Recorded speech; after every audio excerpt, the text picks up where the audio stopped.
Assalamualaikum, salam sejahtera. ASEAN25 bersiaran secara langsung dari mesyuarat Menteri-Menteri Luar ASEAN ke-58 AMM ke-58 dan pastinya banyak isu-isu serantau dan global menjadi perhatian dalam setiap pertemuan pada kali ini, dan pastinya kita nak melihat juga bagaimana peranan ASEAN dalam mendepani cabaran-cabaran geopolitik global. Saya bersama dengan saudara Hafizi Razali, pengasas Strategic Council, untuk memberikan perbincangan yang khusus dalam isu ini. Kita saksikan.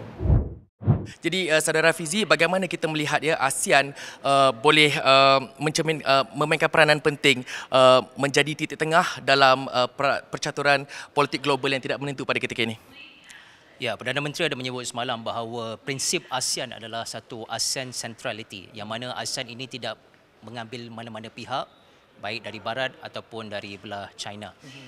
Jadi pentingnya mesyuarat Menteri Luar adalah ia melibatkan negara-negara yang bukan semestinya terlibat secara langsung dengan ASEAN, tetapi juga negara yang turut berkepentingan dalam isu-isu serantau dan global. Kita nampak tadi bahawa di sini hari ini sahaja kita ada pemimpin dari China, dari United States dan juga dari Rusia yang telah terlibat dalam perbincangan secara langsung dengan ASEAN. Tapi esok juga kita dapat melihat aktor-aktor lain seperti United Kingdom dan juga European Union.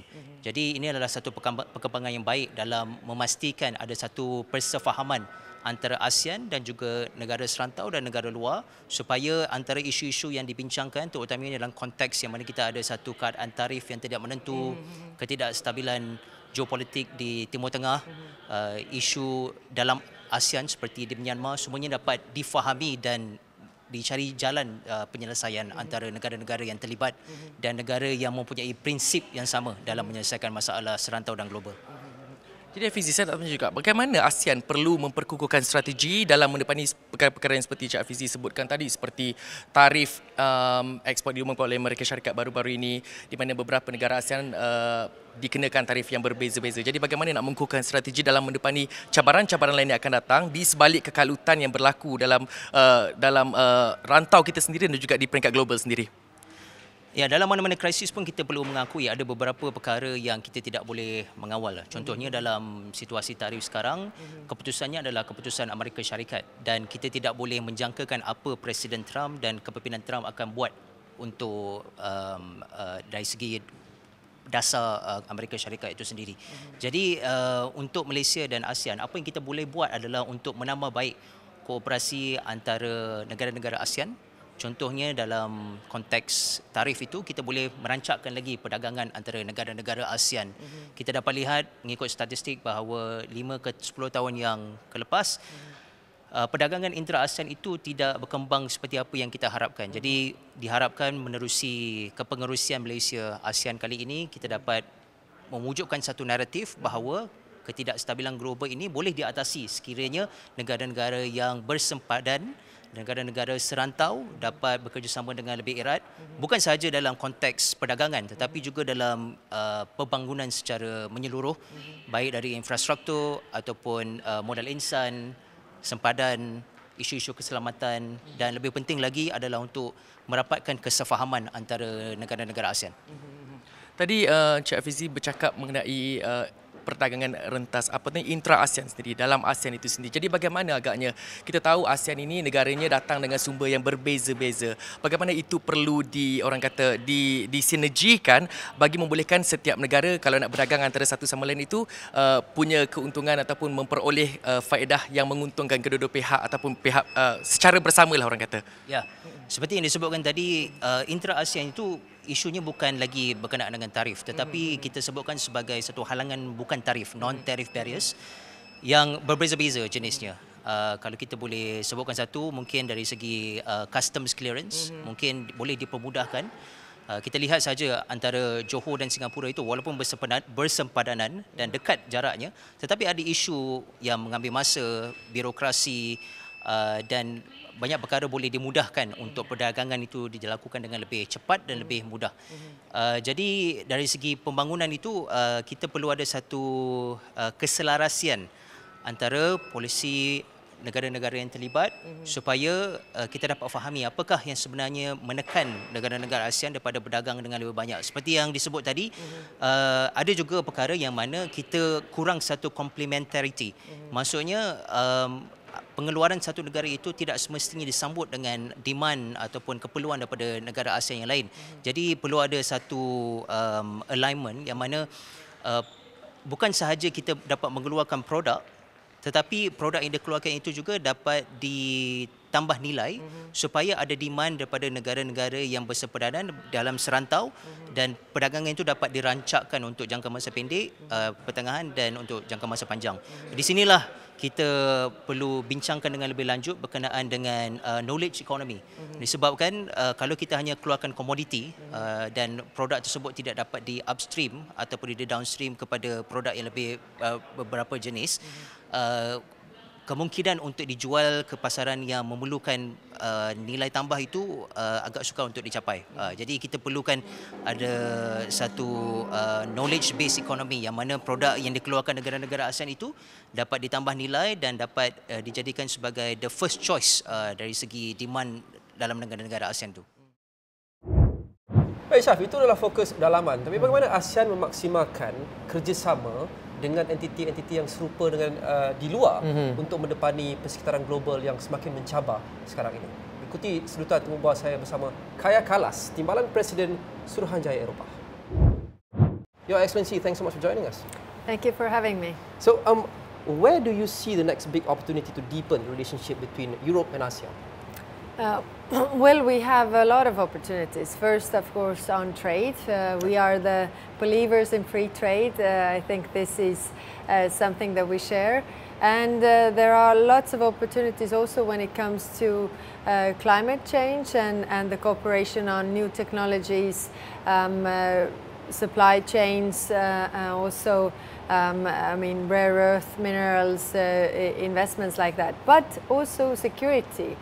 Our security theaters with ASEAN and Europe are more interlinked than ever, and we need to really share information and see what we can do together. Right. Let's talk trade first. Trade between the EU and ASEAN has grown steadily, although the perception in this part of the world is that EU is not often seen as a traditional trade partner of ASEAN. We always talk about the US, we always talk about China, but free trade agreement, a free trade agreement or FTA between EU and ASEAN on block remains elusive.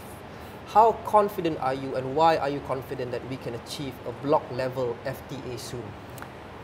We are working on this. If we look at the trade, then European Union is the second biggest trading partner for ASEAN countries after China.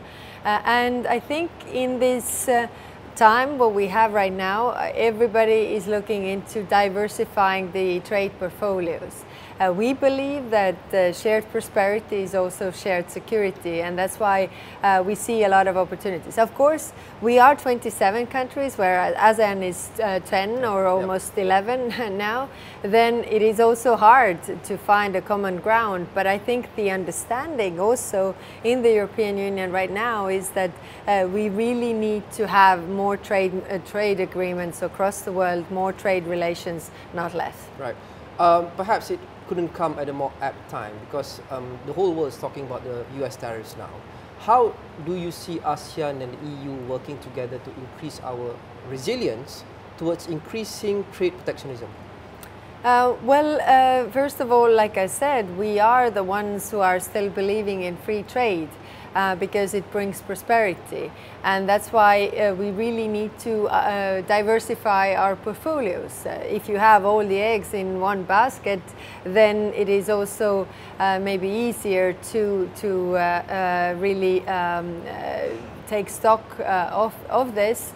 Whereas if you have different trading partners, then it doesn't hurt you as much if one becomes protectionist. And that's why I think there's a lot of room for improvement. Right.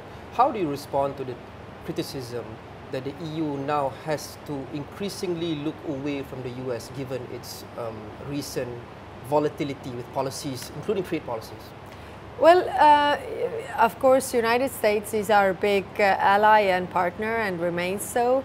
But when we are looking to the all the world except or in addition to the Americans, then we see a lot of interest from other countries also to work with us because we are the reliable and credible partner. Right. Let's look at the lessons that can be learned. A lot of people like to liken or like to aspire for ASEAN to be like the EU.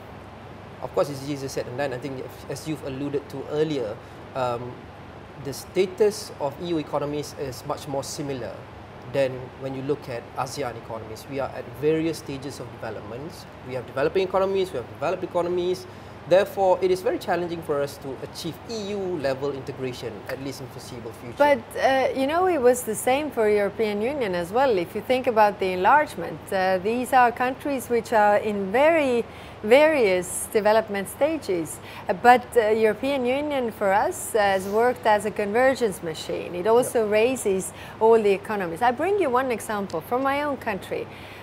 Before we joined the European Union, 4 years before, our GDP per capita was 36% of the European average. Right. When we joined, it was 48% of the European average, and now it's close to 90% of the European average, which shows that this convergence works. It actually helps all the economies. Right.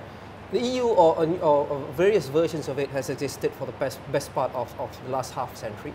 ASEAN is a little younger. So what lessons can be learned from the EU by ASEAN on smoothening the wrinkles, on achieving equal development and moving forward together as one, despite various differences and inequalities at first? Well, there are various differences, of course, in Europe as well. And what we have learned is that, tide raises all boats. So actually, we are stronger together. Having, economic ties and having a single market, because, if you take separately, Europe has a lot of, small countries like ASEAN. I mean, countries are in different size. So if you work together, then it's one big market, also interesting for the investors and for your businesses, also from smaller countries who can then freely sell their goods or services all across ASEAN or European Union, and that has helped the prosperity of all the countries. Right. So lastly, you've made your way all the way over here from Europe. You just arrived, in fact. You don't look jet-lagged at all, I must say. Thank you. How would you quantify a successful trip for you? What would make you happy returning? We have the ASEAN Regional Forum tomorrow, and I have a lot of bilateral meetings here, also regarding different issues. So, first of all, our wish is to deepen our relationship with Malaysia and ASEAN as in general. Second of all, the aim is to discuss the security issues because we see these security theaters more interlinked than ever. And successful meetings are when you are equally being listened to and you are also equally listening to the worries that are here and provide solutions in the end. Biasa-biasa ikuti segala yang terkini dari AMM58 di saluran 501 dan semua platform digital kami. Untuk itu, sekian ASEAN 25 untuk hari ini. Saya Ruman Haris. Saya Syarif Syukri. Salam hormat.